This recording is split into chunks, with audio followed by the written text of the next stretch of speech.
Bonjour à tous, nous allons parler des dents. Alors encore une fois, je n'ai pas envie de vous faire peur, hein, parce que au niveau de la dentisterie, on peut avoir peur. Hein, les dents, ça touche le cerveau, etc. Mais encore une fois, si j'en parle, c'est qu'il y a des solutions, il y a même beaucoup de recherches qui sont faites actuellement. Ça fait 30 ans que voilà, je m'adresse à Dieu en disant, mais du temps de Noé, il vivait 900 ans, donc il devait bien avoir quelque chose qui faisait qu'on pouvait rénover et refaire des dents. Eh bien, c'est intéressant parce que j'ai découvert dernièrement, donc je suis régulièrement en train de demander cela. Dernièrement, j'ai appris que les Japonais sont sur ce chemin, qu'ils ont déjà pu faire pousser des dents sur des rats, repousser des dents. Et je vois aussi au niveau de la France, une chercheuse est en train de trouver comment faire repousser une dentine, une pulpe, pardon. Donc, encore une fois, je voulais rappeler pour ceux qui le désirent d'aller sur YouTube, de regarder mon histoire et notre histoire familiale. Il y a déjà passablement de temps, n'est-ce pas?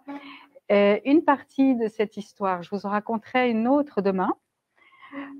Vous allez sur YouTube, vous tapez Evelyne Kinder et vous découvrez aussi le TEDx. Le TEDx, c'était une conférence sur l'observation scientifique. Et c'est en effet par l'observation scientifique que j'ai toujours avancé.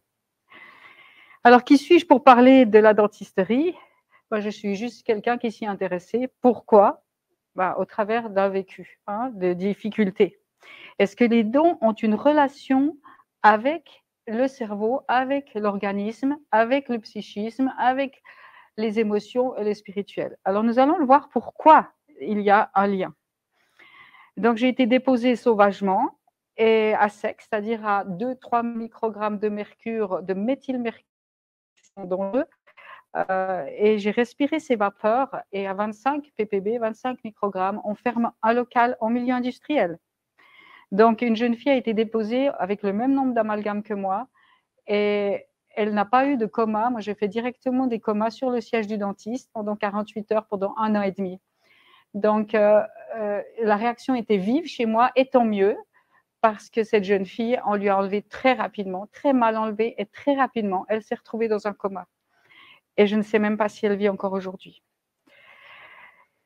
Donc, mon seul désir, quand j'ai vécu tout ça, c'était de pouvoir aider les autres à ne pas vivre cela, n'est-ce pas? Donc, j'ai écrit le premier protocole de fraisage des amalgames dentaires en français, et c'est ainsi qu'il y a eu tout un cheminement qui a fait que durant 15 ans, je suis allée 2 jours par mois dans des cabinets dentaires pour vérifier les conséquences des soins dentaires sur la santé, pour faire des mesures de vapeur de mercure, afin de pouvoir faire des plans protecteurs pour les dentistes et pour les patients, et des kits même de dépose d'amalgame pour que les choses se passent mieux. Donc, ayant été infirmière de soins intensifs, je peux dire que la technique, j'aimais. Donc, heureusement.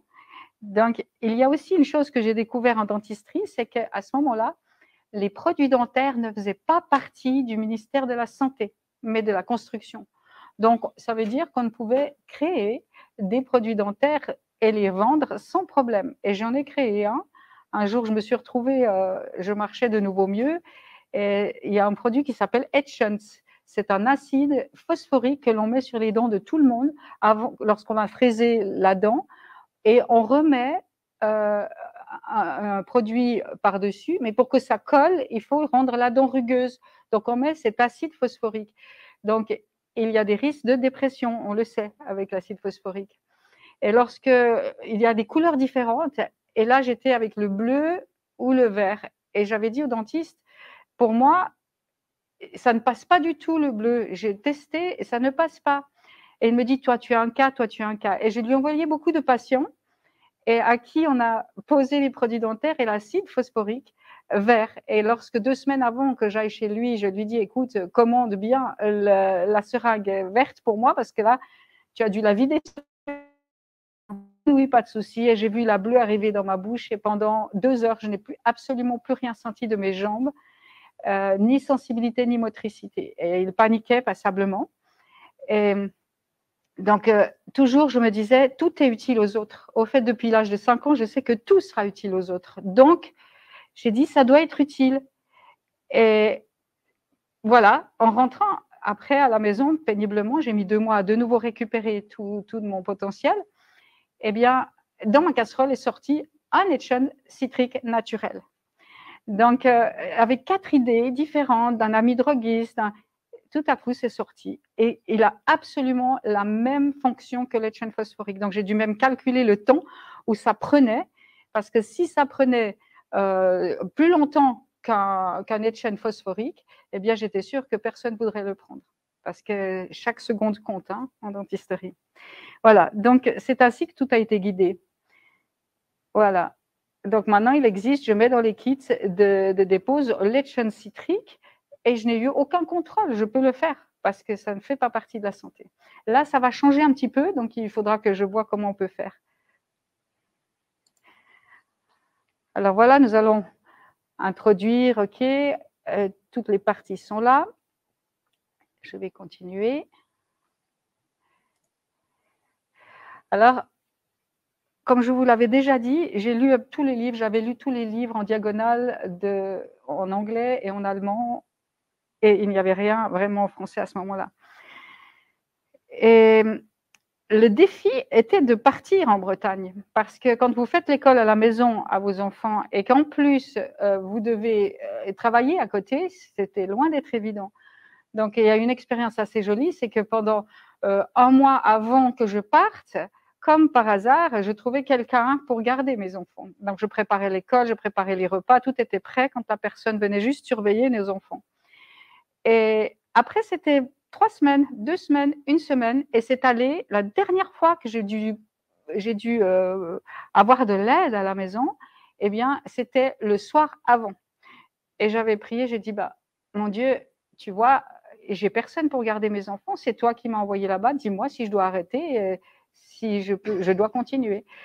Et c'était la dernière fois. Donc le soir avant, c'est un ami, c'est une amie qui était cuisinier qui me dit, bah, écoute, j'ai exceptionnellement congé, j'avais oublié un sac et j'étais retournée dans les lieux où j'avais perdu mon sac et je l'ai trouvé de lui.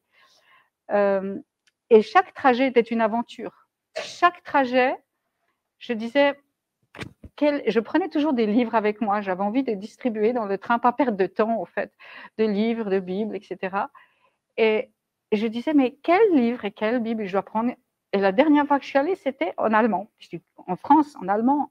Ah, j'étais un peu étonnée.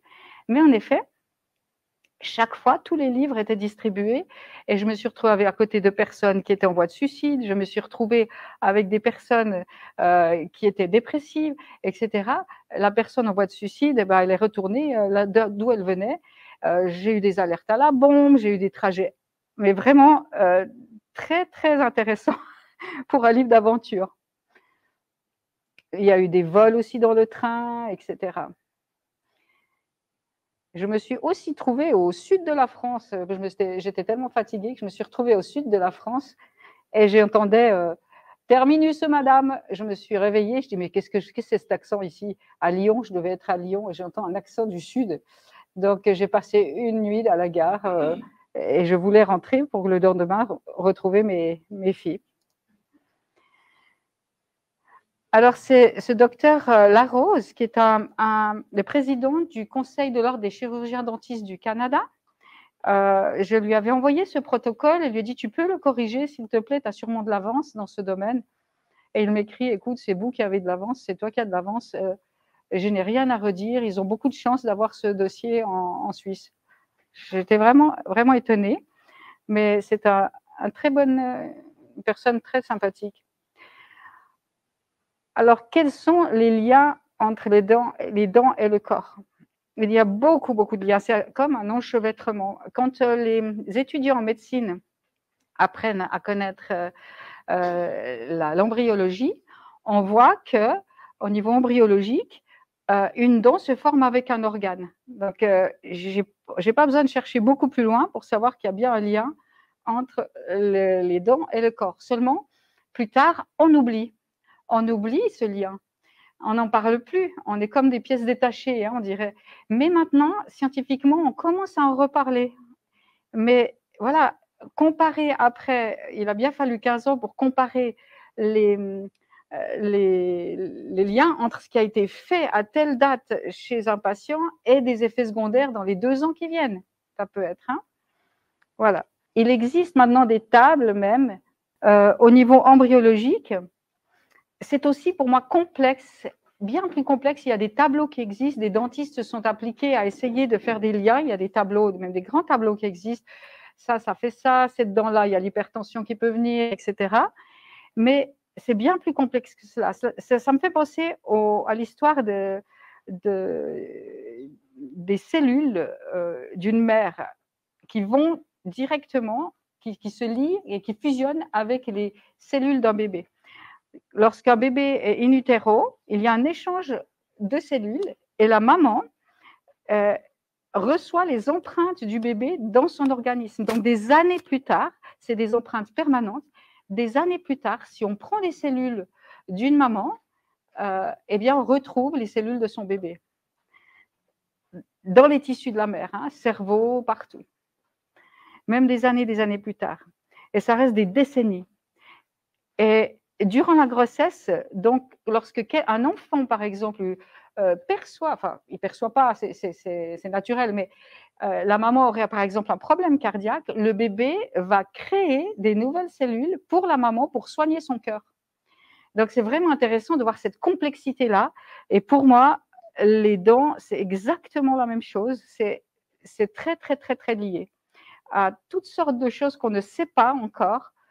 Et ça peut faire paniquer des moments, mais il faut savoir que le corps se rééquilibre. De toute façon, heureusement, il y a toujours une possibilité d'équilibration, de compensation, et c'est cela qui nous maintient bien. Alors, l'image suivante.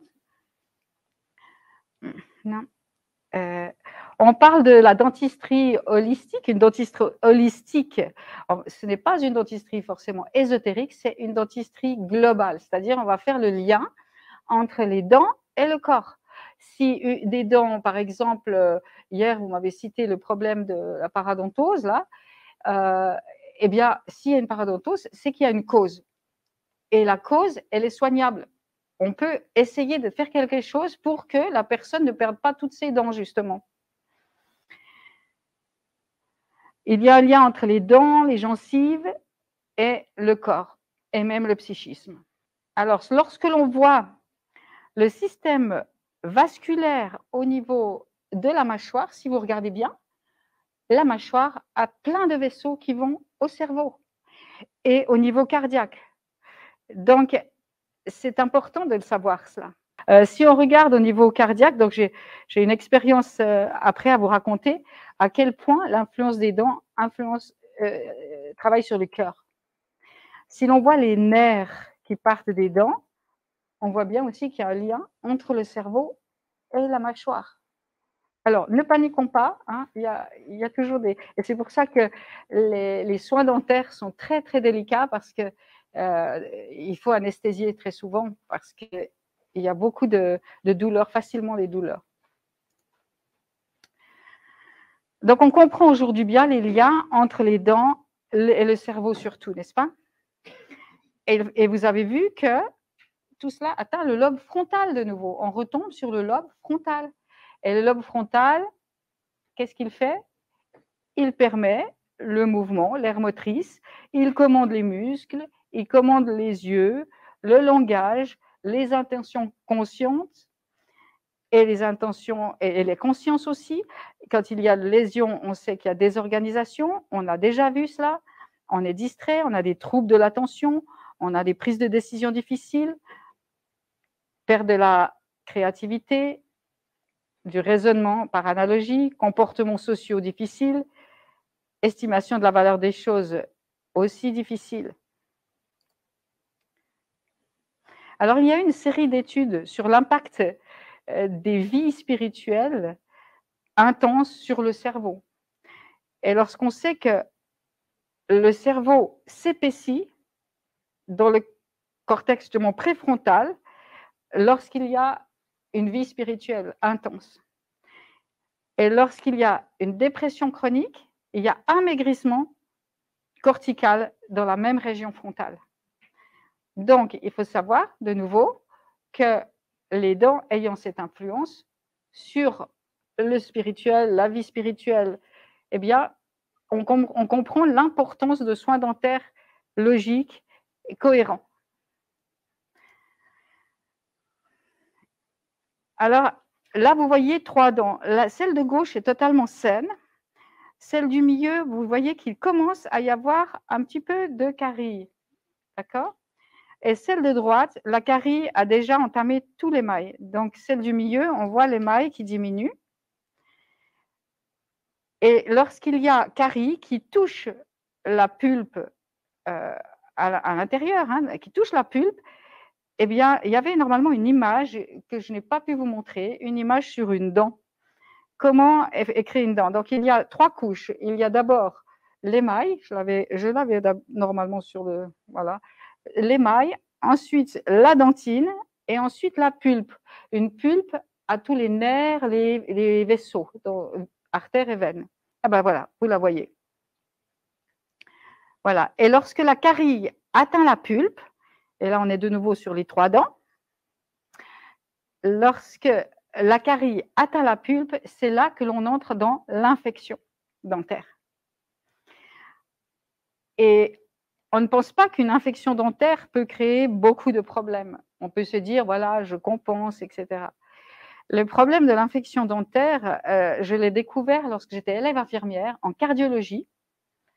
J'ai eu un jeune homme qui était opéré à cœur ouvert pour une endocardite. Et j'ai demandé au chirurgien, mais comment se fait-il qu'il a une endocardite, ce jeune homme, si jeune? Eh bien, c'était une infection dentaire non soignée. Donc là, j'étais vraiment surprise. C'est déjà, je pense que ça m'a déjà éveillée au problème. Alors, quand on parle d'infection dentaire, il y a d'abord une infection qu'on appelle le granulome. C'est le tout début de l'infection.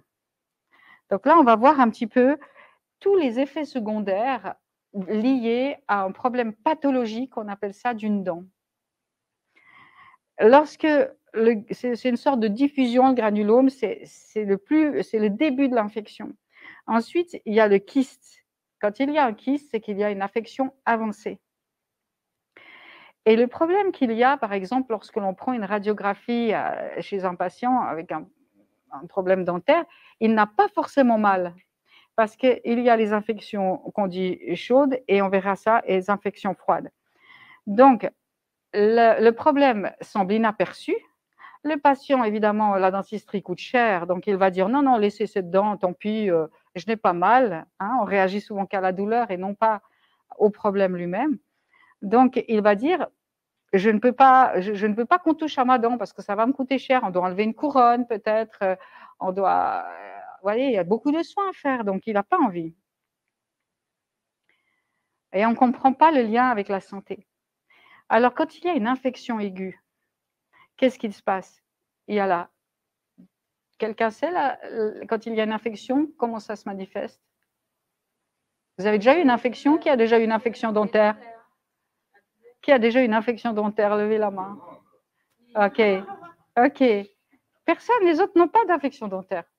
Si. Ah ouais, je vois que 2 mains se lever. Je suis étonnée. Ok.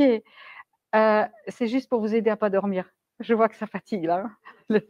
Donc, il y a une douleur. Et il y a quoi encore?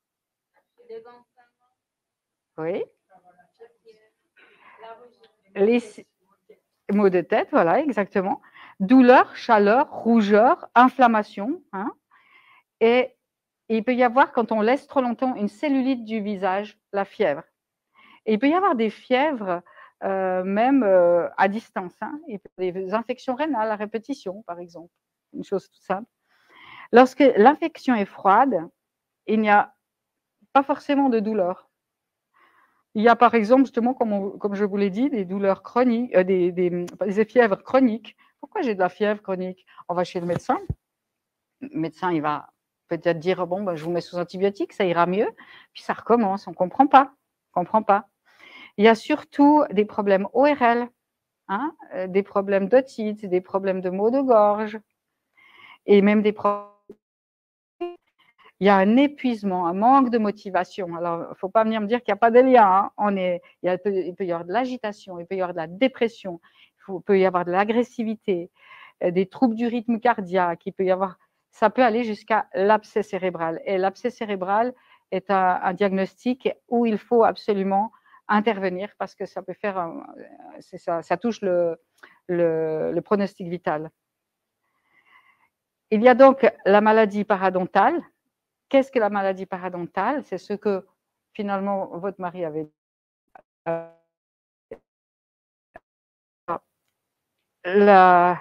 Le problème de la maladie parodontale, au fait, c'est un espace entre la gencive et la dent. Ce petit espace est souvent dû à un problème de brossage de dents. Donc, si on brosse les dents comme ça, et on fait des sortes de petites poches après, et les bactéries se mettent à l'intérieur. Et quand l'os commence à se rétracter, alors c'est là qu'on se retrouve avec des dents qui branlent, qui bougent. Donc, au bout de 15 jours, on entre dans cette chronicité. Donc, le système immunitaire n'est pas au point, hein, il va mal, on a beaucoup de fatigue, mais il y a des solutions. Et je les ai découvertes il n'y a pas si longtemps, de nouveau, avec une personne qui avait une dent seulement avec ce problème. En fait, je lui ai proposé d'acheter mais à ultrasons. Vous avez Philips qui fait ça. On voit ça dans l'ultrason. Je l'ai mis sous mes antibiotiques naturels en aromathérapie et il a totalement récupéré. La dent ne bouge plus. Mais c'est dernièrement en plus que c'est arrivé, donc c'est intéressant. Donc on essaie d'éviter toujours de faire mourir des dents et surtout de les extraire.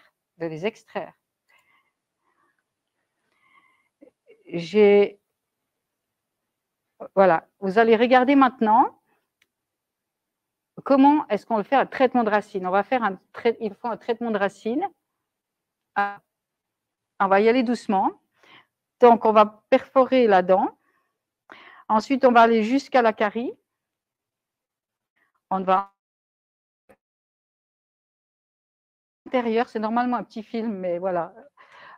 Et on met des cônes à l'intérieur qui sont des cônes qu'on appelle gutta-perca. C'est ce qu'on m'avait mis dans la bouche parce que, soi-disant, je ne supportais aucun pansement. Et plus tard, j'ai compris que le dentiste m'avait menti. Il me mettait toujours le même pansement et je faisais des œdèmes de Quincke et c'était une catastrophe. Et il me disait, je change constamment de pansement et ça ne marche pas. Vous supportez rien. Plus tard, j'ai dit, donnez-moi un échantillon de chaque parce que je peux essayer de faire des antidotes ou de faire quelque chose. Ah, mais j'en ai qu'un. Il avait oublié ce qu'il m'avait dit. Et là, j'étais vraiment choquée parce qu'il a pris toutes ces gutta-perca, c'est comme un caoutchouc, il la brûlait, il brûlait avec un briquet et tchou, il mettait dans les dents. Il pu me griller toutes les pulpes.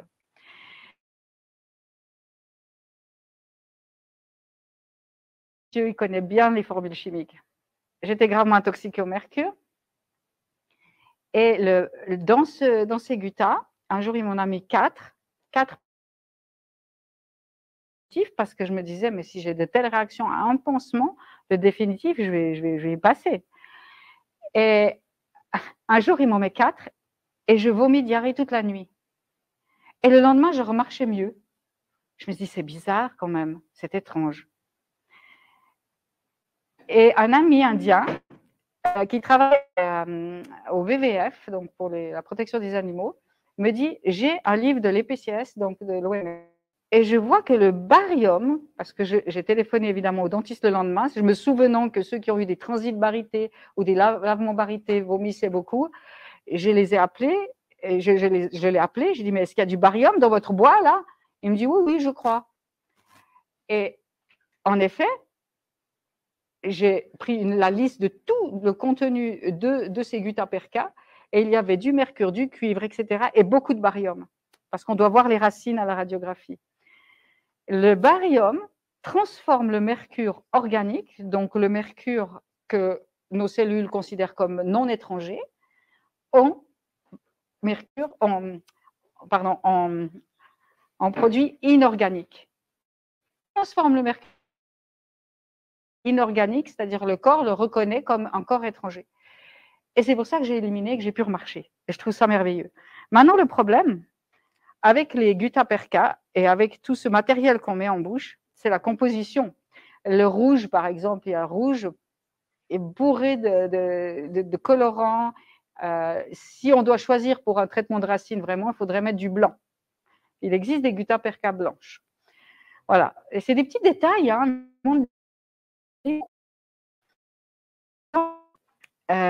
Après, on a étudié les traitements de racines qui s'appellent Root Canal Cover-Up. Voilà, on va peut-être le mettre là. Voilà, Root Canal Cover-Up. Et quand j'ai lu ce livre, j'avais les yeux comme ça gros. Parce que, en fait, dans les traitements de racines, il y a 25 types de bactéries. Beaucoup de dentistes ne croient pas, évidemment. Mais en enlevant certaines dents qui avaient des traitements de racines, on a vu des gens récupérer de beaucoup de problèmes de santé. Donc, encore une fois, on a bricolé, hein, c'est vraiment nos dents initiales qui sont les meilleures. Il y a 25 types de bactéries, dont celle du botulisme. Le botulisme peut être provoqué par l'ingestion de poussière, de neurotoxines dans les aliments contaminés. Voilà. Et ils migrent, ces problèmes de bactéries, c'est qu'ils migrent par le système lymphatique, au cerveau, partout. Donc, on doit être conscient de cela. Pour vérifier si une dent est toxique pour notre organisme, on peut faire ce qu'on appelle des neuralthérapies. On peut piquer dans la racine, près de la racine, dans la gencive. Et moi, je l'ai fait sur moi-même parce que j'ai appris par des collègues justement comment le faire, mais je le faisais sur moi-même parce que je n'arrivais plus à porter mes enfants dans mes bras, j'avais plus la force. Et chaque fois que je le faisais, pendant 3 jours, c'était bon, je pouvais les porter. Donc, ça va neutraliser la dent et ça va permettre d'éliminer certains symptômes. Donc, on saura ce qui se passe vraiment, quelle dent est pathologique. Il y a des blocages d'ovulation, il y a des problèmes de sinusite, des problèmes oculaires, des problèmes intestinaux. Et il y a des études qui sont faites comme quoi les dents inflammées peuvent créer beaucoup plus les problèmes d'Alzheimer. Donc, la dent est le tissu le plus dur de notre corps. Soit on la casse, soit elle commande le corps au niveau des chaînes musculaires. Si, par exemple, c'est pour ça qu'on équilibre la mâchoire après des soins dentaires, hein, on fait mordre des fois dans un papier, on équilibre parce que justement, on sait que ça peut créer des douleurs de nuque, des migraines, etc. Et les dents d'en haut s'emboîtent dans les dents d'en bas. Donc, chaque dent, il y a une articulation, c'est un organe. Hein. Et donc, tous les muscles, après, sont attachés à la colonne vertébrale. Pour vérifier si un patient a un problème d'équilibration dû aux dents, dû à la mâchoire, hein, je lui fais mordre dans un carton ou un plastique épais et je le fais marcher, avaler sa salive et quand il revient, je refais mon bilan postural et je vois ce que ça a modifié au niveau de la posture. Il existe des moyens aussi, des gouttières, des choses comme ça pour détendre la mâchoire. J'ai une dame qui arrivait, la mâchoire complètement bloquée. On a travaillé gentiment manuellement. Je lui ai travaillé pour qu'elle arrive au moins à mettre une gouttière. Du moment où elle a mis la gouttière petit à petit, elle a pu récupérer, ça a changé toute sa vie. C'est des gouttières spécifiques. La question que je m'étais posée, c'est pourquoi on a tant de peine à avoir de la place pour les dents de sagesse? Pourquoi on extrait la plupart des dents de sagesse? Dégénérescence crânienne. Un enfant qui tombe, un enfant qui se tape la tête fort, il peut avoir, après, il va, si vous voulez, grandir dans son déséquilibre. Donc, il va grandir dans son déséquilibre. C'est pour ça que je trouve important d'équilibrer un enfant, d'autant plus qu'en grandissant, eh bien, le déséquilibre va apparaître encore plus fortement. En plus, on mastique beaucoup moins que dans le temps, hein, les carottes, etc. Donc, on a de la peine à faire les dents de sagesse.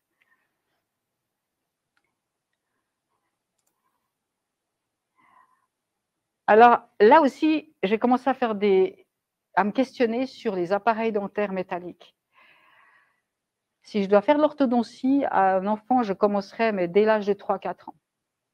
parce qu'il manque de la place très souvent dans la bouche. Et on a vu, ma fille aînée, par exemple, elle est pourtant petite, toute fine, eh bien, elle a mis régulièrement cette gouttière, elle a toutes ses dents de sagesse qui ont pu pousser facilement. Et Esther, à cause d'autres problèmes qu'elle avait, elle n'arrivait pas à la mettre souvent. Donc, on a dû travailler très fortement ensemble. Elle y est arrivée finalement à les sortir. Si on a été créé pour avoir des dents de sagesse, normalement, on devrait pouvoir les laisser. Alors, après, je me suis dit, c'est étrange. Des enfants et des jeunes à qui on met ces appareils dentaires, je les trouve très tendus, psychiquement aussi, c'est bizarre. Et en effet, lors des cours de posturologie, il y avait un psychiatre avec un dentiste qui était en train de faire une étude sur les problèmes psychiques liés aux appareils dentaires. Et ils ont découvert que malheureusement, tous les drogués ont eu des appareils orthodontiques comme cela. Ça ne veut pas dire que si on a un appareil orthodontique et si un enfant a un appareil orthodontique, il va se droguer. Hein. Attention, je ne parle pas ainsi.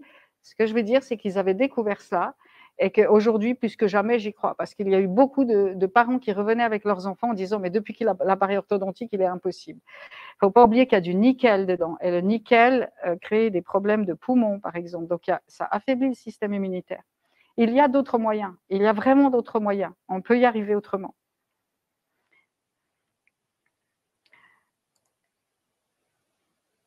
Par rapport à l'amalgame dentaire, il faut savoir que dans l'amalgame dentaire, il y a 50% de mercure, il y a de l'argent, il y a de l'étain et il y a du cuivre, de 3 à 30%. Donc les miens, évidemment, avaient 30% de cuivre. Donc ce cuivre, comme je vous l'avais dit hier, il empêche les métaux lourds de s'éliminer et en plus, ils font relarguer tous les métaux dans l'organisme. Donc, il y a un problème de vapeur de mercure qui a été prouvé justement par l'épidémiologiste avec lequel je travaillais. Il a mis un filtre à mercaptan, ensuite une pipette de dentisterie et on faisait des tests de vapeur de mercure dans la bouche. Très, très intéressant. À ce moment-là, l'amalgame dentaire était considéré comme inoffensif, de composition stable. C'est vrai que les chercheurs qui ont trouvé l'amalgame dentaire, selon l'oxydoréduction, ils n'étaient pas dans le faux. Ils essayaient de bien faire pour équilibrer, pour que les métaux lourds restent stables. Mais le problème, c'est qu'ils n'étaient pas stables. Et au début, on était traités de fous. Donc, toute vérité passe par 3 étapes. On est d'abord ridiculisé, combattu violemment et accepté comme une évidence. Hein, c'est Schopenhauer qui dit cela. Eh bien, nous étions au début, donc on était fous hein, de penser à cela. Donc, c'était formidable de pouvoir avoir ce détecteur de vapeur de mercure et de pouvoir faire des mesures dans la bouche des gens. Et je retrouvais 80 ppb, donc à 25, je vous ai dit enfermement local en milieu industriel. Je retrouvais la pollution en bouche. Mais le gros problème aussi avec l'amalgame dentaire, c'est le galvanisme. Il y a un appareil suisse qui s'appelle le VAD, que nous procurions aux dentistes, où on peut faire ces mesures galvaniques. Alors, pendant des années, c'est des mesures électriques, si vous voulez. Pendant des années, je disais aux patients, quelle dent vous voulez, à quelle dent vous voulez qu'on s'attaque au niveau de la dépose de l'amalgame? Eh bien, le patient avait toujours raison. C'est incroyable. Il faut toujours déposer du potentiel le plus haut au plus bas. Donc, quand on enlève les amalgames dentaires, on ne passe pas de droite à gauche, ça c'est hyper nocif, mais on enlève là où il y a le plus de potentiel et le patient, c'est très très bien et je lui fais confiance. Il me dit cette dent-là et on enlève l'amalgame dans cette dent-là. Donc, ce problème électrique a été prouvé au Deutsches Museum. Vous allez au Deutsches Museum en Allemagne et vous voyez dans ce musée 3 métaux que l'on met dans l'eau et on voit au-dessus une roue qui tourne. Donc, ça veut dire qu'en fait, nous sommes en train, avec le problème galvanique, nous sommes en train d'être des antennes. Voilà. Et on peut, alors après, on va dire, ouais, c'est du spiritisme, c'est de l'ésotérisme. Il y a des gens qui entendent la radio. Et on va leur dire, non, mais c'est pas possible. Donc, à ne pas confondre, hein, parce qu'on peut entendre des bruits invisibles, enfin comme la radio, c'est des ondes. On peut les entendre. Et le problème du galvanisme aussi, c'est qu'on devient électrosensible. Donc, à l'heure actuelle, devant les ordinateurs et tout ce qui s'ensuit au niveau modernisme, le patient souffre beaucoup de cela.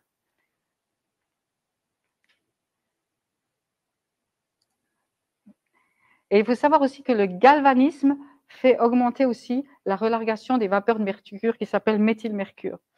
Alors au niveau historique, il y a eu plusieurs guerres. C'est des dentistes français qui ont fait les premiers mélanges avec le mercure, c'était en l'an 1800. On appelle ça plombage, mais au fait, il n'y a pas de plomb dedans, hein, comme je vous l'ai montré, il n'y a pas du tout de plomb. Et il y a eu donc 3 guerres, dont 2 par les Américains et 1 par les Allemands, qui ne voulaient pas mettre ce genre d'obturation dans les dents. Ils percevaient que ça n'allait pas. La 3e guerre a été faite par ce Dr Huggins que vous voyez tout à droite. Dr Huggins est une sommité dans le domaine au niveau américain et il a écrit plusieurs livres, dont It's All in Your Head. En fait, il répond à la question est-ce psychologique. Donc, il dit aux médecins lisez d'abord ce livre-là, avant de dire que c'est tout dans la tête, que c'est psychique. Donc, ce Dr Huggins a fait une guerre incroyable. Là, je l'ai rencontré au Mexique. Il était en pleine guerre. Il a dû faire une clinique au Mexique. Et les cours nous étaient donnés au Mexique. Et là, je n'avais pas de moyens pour voyager à ce moment-là. Hein, vous pouvez bien penser, avec tout ce qu'on vivait. Eh bien, c'est une médecin psychiatre avec laquelle j'ai fait un peu de recherche qui m'a dit, écoutez, moi, j'aimerais que vous m'accompagniez. Elle était assez âgée. J'aimerais que vous m'accompagniez, vous me traduisiez un petit peu comme ça. Et c'est ainsi que je me suis retrouvée au Mexique. Et à écouter ce Dr Huggins. C'était un séminaire justement et qui parlait de la dépose d'amalgame dentaire. Il a eu le visage brûlé par le mercure, donc il sait de quoi il parle. Il savait, il est décédé il n'y a pas longtemps et il avait eu la sclérose en plaques, donc il ne marchait plus à un moment donné. Et c'est au travers de la détoxication qu'il a pu récupérer. Donc quand je l'ai rencontré à ce séminaire, c'est intéressant parce qu'on ne savait pas que mettre dans ma bouche. Et mon dentiste disait à 10 autres patients qui ne supportaient rien, ne vous en faites pas, Madame Kinder va trouver. Je dis, mais attends, t'es essoufflée là. J'ai rien trouvé pour les aider. J'ai rien trouvé pour moi. Comment tu veux que je trouve pour les autres? Il me dit, je te fais confiance, tu vas trouver. Alors, il savait que j'étais croyante, ça c'est sûr. Hein. Et donc, je priais, je dis, mais mon Dieu, mais comment on va s'en sortir, nous, les 11 patients à lui, quoi. Et sur la plage, un samedi après-midi, donc je ne suis pas allée le samedi, évidemment, au séminaire, je me suis retrouvée sur la plage avec un chimiste new-yorkais, juif. Et on discute, et il me dit, voilà, j'ai inventé un produit dentaire qui est non toxique. Alors je dis, d'accord, bah, écoute, est-ce que tu es sûr de ça? Est-ce que vraiment des patients qui perdent les jambes à la sortie du dentiste peuvent supporter ce produit? Oui, oui, vas-y, tu peux y aller. Alors, je dis, écoute, avec mes sociétés, je vais les introduire en Europe. Je vais introduire ton produit, mais je vais d'abord le tester.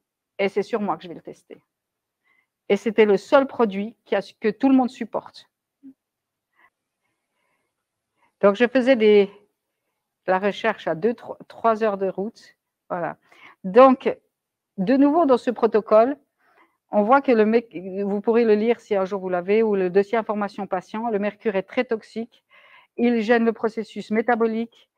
Lorsqu'on avale, par exemple, un peu de mercure, eh bien, on ne peut pas forcément mourir avec cela. C'est moins dangereux que d'en respirer, parce que la respiration provoque le méthylmercure, le changement du mercure en méthylmercure qui va absolument dans toutes les cellules.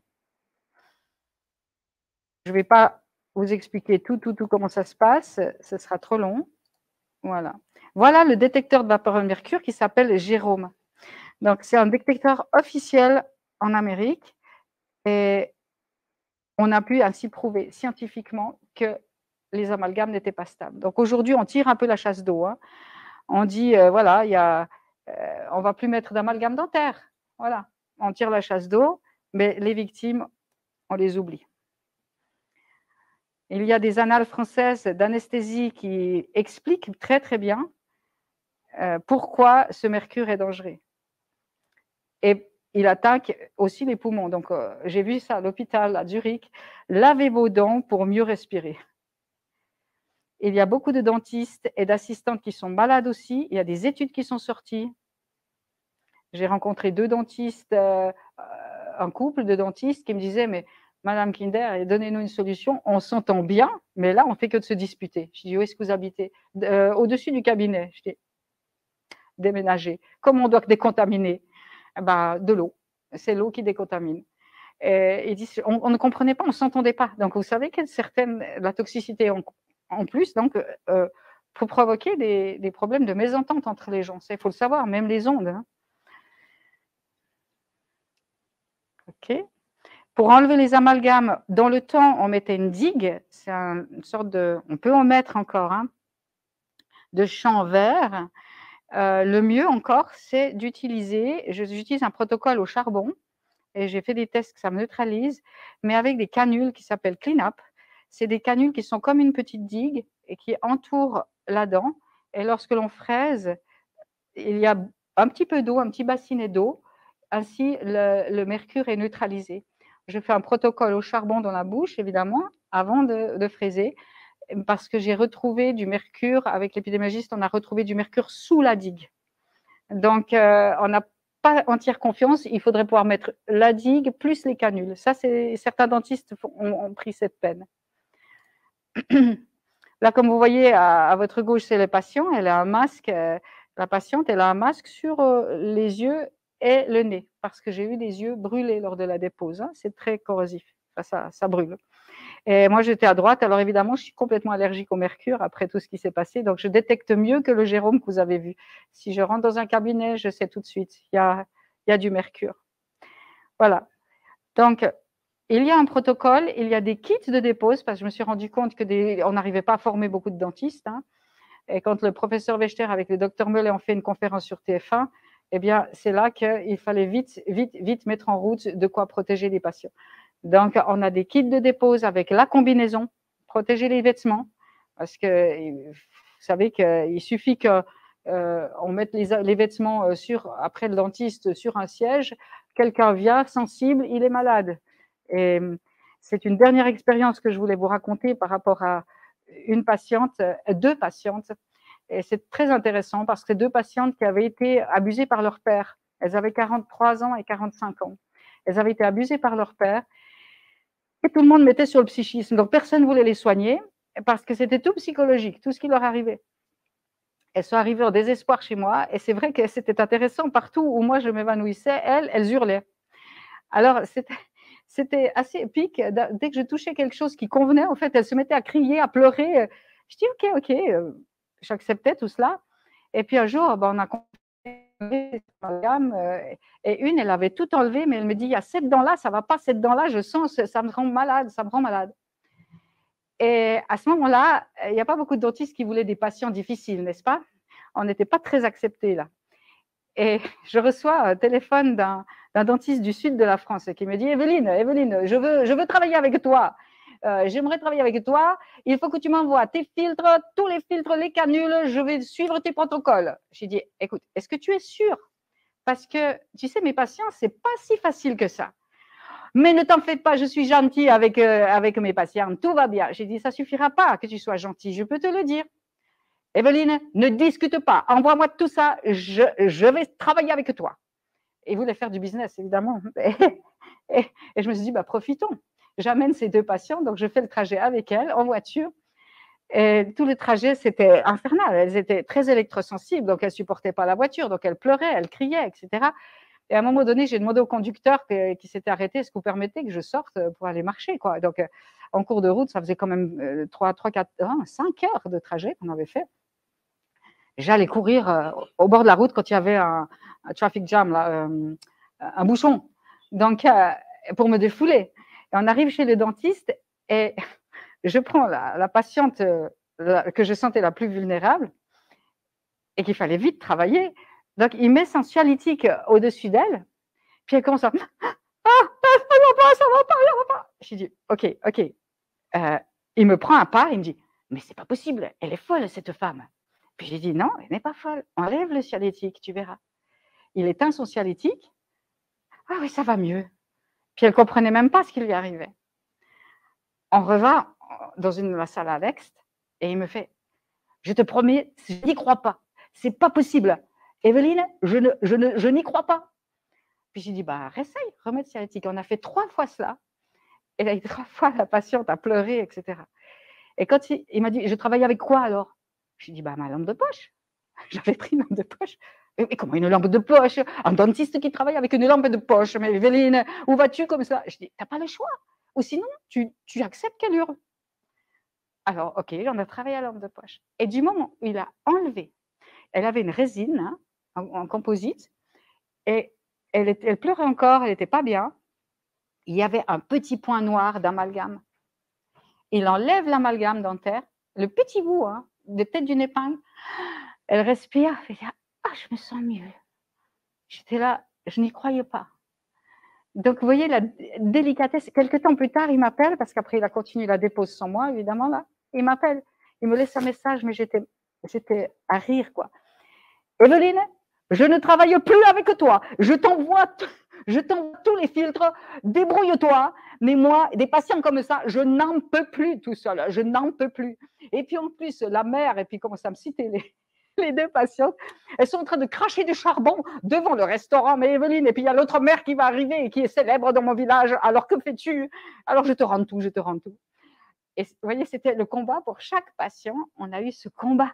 On a eu un combat pour chacun. C'était vraiment la liste à Schindler au début. Et voilà. Donc, il n'est donc pas difficile aujourd'hui de comprendre pourquoi la dentition a un rôle prépondérant dans les problèmes psychologiques, physiques, spirituels. Mais nous ne sommes pas abandonnés. Et c'est quand j'ai vécu ces problèmes et que j'ai toujours eu dans ma tête, depuis petite, je dessine des bons hommes et j'aime l'être humain, et je disais non, je ne peux pas accepter cela. Il faut que tu me formes, il faut me former pour qu'on reçoive des solutions concrètes. Donc, je continue dans la recherche. Et la plus belle récompense que nous puissions recevoir, c'est lorsqu'un patient, que j'ai pu préparer un patient avant, pendant, travailler pendant et après. On sait qu'il y a beaucoup de beaux résultats, et c'est le plus beau résultat qu'on puisse avoir, c'est le sourire du patient qui dit « je vis enfin ». Voilà. Je vous remercie encore de votre attention, malgré la fatigue de la fin de la journée. On va prier ensemble. Oui, tendre Père Céleste, merci pour ce que tu as donné. Merci pour tes bienfaits. Merci aussi parce que tu es un Dieu de solutions et non pas de problèmes. Et merci parce que tu as permis que nous vivions ces difficultés pour justement avoir des solutions. Je te prie pour les chercheurs, pour tous ceux qui font de la recherche dans ce domaine, qu'ils puissent arriver encore à mieux que ce que l'on a aujourd'hui. Et merci parce que tu vas le faire. Et tu vas nous préparer surtout pour comprendre tout cela. Et tu vas travailler dans les cœurs de chacun. En ton nom, Jésus. Amen.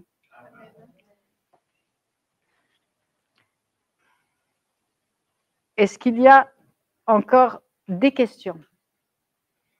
Je voulais dire à ceux qui nous écoutent, vous pouvez mettre des questions sur le chat. Et je réponds le lendemain. Donc, est-ce que j'ai répondu à votre question quant au mari qui a des problèmes? C'est son vécu. Donc, je n'ai que rapporté ce que j'ai su. Maintenant, concernant l'intervention, j'ai noté. Donc, un essai à faire, c'est ces antibiotiques. J'en ai ici, je peux en procurer. J'ai toujours une bouteille avec moi, donc j'ai volontiers que je la laisse. Antibiotiques, et puis cette brosse à dents. Philippe, s'ils en font une bonne. Je sais que c'est ça que ce patient a pris. C'est dernièrement que j'ai découvert ça, que tiens, avec ce genre de brosse à dents. Attention aussi aux dentifrices. Les dentifrices qui moussent ont du lauryl sulfate, et le lauryl sulfate est toxique. Hein. Donc, aussi, ils mettent du titane. Regardez les compositions des dentifrices. Ils osent mettre du titane. Il faut bien regarder la composition des...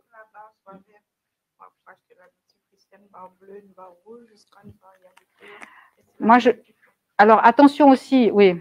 J'aime mieux prendre des produits naturels pour les dentifrices, mais dans les produits naturels, méfiez-vous aussi de l'argile. En fait, il y a beaucoup de patients, malheureusement, qui viennent et l'émail est tout entamé parce que l'argile, ça gratte trop. Donc, ça va pour détartrer. Donc, il ne faudra pas oublier aussi pour votre mari de détartrer, d'aller faire un détartrage. Parce que c'est souvent comme ça, le tarte se met et ça augmente le problème de parodontose. Okay. se rincer la bouche. Pardon? Pour se rincer la bouche, pour avoir... c'est-à-dire, on prend un liquide des fois. L'eau salée, par exemple. L'eau salée, Oui, c'est excellent. L'eau salée, il ne faut pas hésiter. Voilà. Est-ce qu'il y a encore une autre question? Dans le chat, il y a quelque chose? Les amalgames, on ne doit pas les utiliser alors. Pour les amalgames, On ne doit pas les utiliser alors. Alors, si possible, pas. Maintenant, le problème des résines, au Parlement européen, ils en ont parlé, ils ont dit, mais le problème des résines, il y a 80% de chances que le patient soit allergique. Et le problème de l'allergie, ça je l'ai découvert au fil des années, c'est que ça fait après des infections dentaires. Donc, ne vous culpabilisez pas si vous avez une infection dentaire, c'est pas parce que vous brossez mal les dents, parce que vous avez mal mangé, etc. Pas vraiment, justement. Ça peut être une allergie à la résine. Donc, il y a un seul produit donc, que j'ai trouvé personnellement qui passe chez tout le monde. Et mes patients achètent carrément ce produit et puis ils vont chez le dentiste avec. Et beaucoup de dentistes maintenant sont ouverts et ils sont tout contents de découvrir qu'il y a des produits qui sont intéressants au niveau biocompatibilité. Il y a de plus en plus de recherches dans ce domaine. Je sais que chez une patiente très sensible, un dentiste avait mis un composite, elle n'a pas fait de réaction. Donc, je pense qu'il y a des découvertes qui se font petit à petit et qui permettront que justement les patients ne réagissent pas fort. Vraiment. Donc, là, je pourrais vous donner le nom du produit si jamais, il n'y a pas de souci. C'est dans le dossier information patient, du reste. Mais voilà, il y a d'autres qui existent maintenant et je sais qu'on commence à faire attention à la santé. Ça, c'est bien. Je suis contente. Voilà. Mon dentiste m'a conseillé de me laver les dents avec bicarbonate de soude et eau oxygénée. Alors, là, ça va pour un certain... pardon, j'ai pas lu la fin.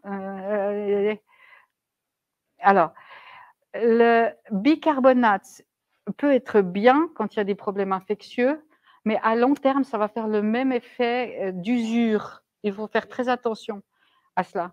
Comme le citron, méfiez-vous. Quand vous buvez un verre d'eau citronnée, prenez une paille. D'accord? Il y a aussi un protocole qui existe pour basifier le terrain, c'est bicarbonate citron, ça mousse. Mais après, quand vous le buvez, buvez à la paille si vous faites ça. Et pas à long terme toujours. Hein. Faut faire attention à ça. Moi, j'alterne. Hein. Je dois vous dire que j'alterne les dentifrices naturelles. Mais le mieux, franchement, le mieux que je vois, c'est cette brosse à dents à ultrasons. C'est vraiment, vraiment intéressant. Parce que vous n'appuyez pas et ça travaille et ça fortifie les gencives. Une dame âgée me disait oui, mes gencives qui se retroussaient, qui remontaient, sont toutes revenues à leur place avec ça, à long terme. Hein. Mais moi, c'est récent que j'ai découvert ça, mais je vous partage tout de suite parce que essayez, vous me direz. Mais en tout cas, intéressant en tout cas pour ce patient qui perdait sa dent là. Il y avait encore autre chose? Il y a encore d'autres questions? C'est tout? Très bien. Merci pour votre attention. On parlera demain d'expériences vécues parce que je pense que c'est important de voir que quand on donne sa vie à Dieu, eh bien, il y a beaucoup de choses qui se passent. Mais je parle à des athées. N'oubliez pas que ma plupart de ma patientèle est athée ou même part dans New Age. Donc, je vous expliquerai demain une expérience et le vécu. Et après-demain, ça sera justement sur cette patientèle, ce qui a pu arriver au niveau physique, spirituel, psychique. Il y a des très, très belles choses. Je ne sais même pas quelle expérience choisir, tellement il y a de belles choses.